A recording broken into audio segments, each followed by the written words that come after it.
The price tag for all this is growing by the minute. The cleanup is costing $6 million a day. Replacing the rig will cost about $700 million. And when it's all over, the price will be over $1 billion. On the hook for most of that will likely be British Petroleum, which operates the rig. And we're joined now by Doug Suttles, the Chief Operating Officer for Exploration and Production for BP. Mr. Suttles, thank you so much for joining us this morning, your willingness to do this, because a lot of people want some answers here. The Coast Guard is now saying that it's more likely that 5,000 barrels of oil leaking into the Gulf per day. That's 5 times the original estimation. Is that your estimate as well? Well, we can say, based on what we're picking up on the surface, it looks like it is more.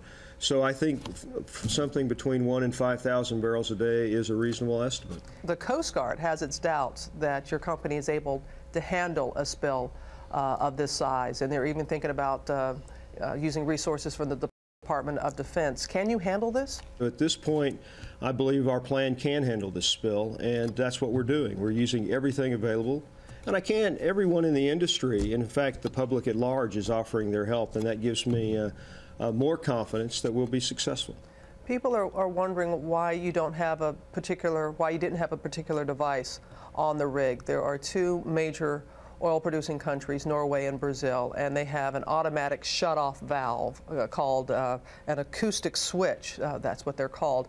You didn't have one on this rig. Should you have had one on, and could it have handled much of this disaster? Well, personally, I'm not familiar with an acoustic switch, but what I can say is that we had the equipment required by the regulations.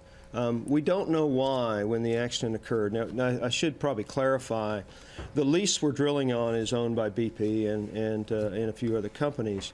The company that owned the drilling rig and that owned the blowout preventer was Transocean, and they were actually operating the rig at the time the accident happened. And at the time the accident happened, the safety devices we would have believed would have stopped the flow of oil. They didn't do that. We don't know why they didn't do that, and ultimately we will find out. But Mr. Suttles, aren't you your company ultimately responsible for this rig and what has happened? I know that you're saying that it was leased out, but doesn't the buck stop with you guys? Who's ultimately responsible for what will come out over time through an investigation process. Right now, what our focus is, and I can actually say everyone associated with this event, is how do we bring this thing to a close as quickly as we can. We're glad to hear you say that, because there are a lot of good folks along the Gulf Coast there that are bracing for what could be coming their way. What do you say to those in those low-lying communities with this spill that it appears that very much they're going to be having to be dealing with some devastating situations coming up? Those people, like all of us, are obviously concerned. Now, what I can say is our shoreline protection plan is underway, but we're going to do everything we can to minimize any impact from this event.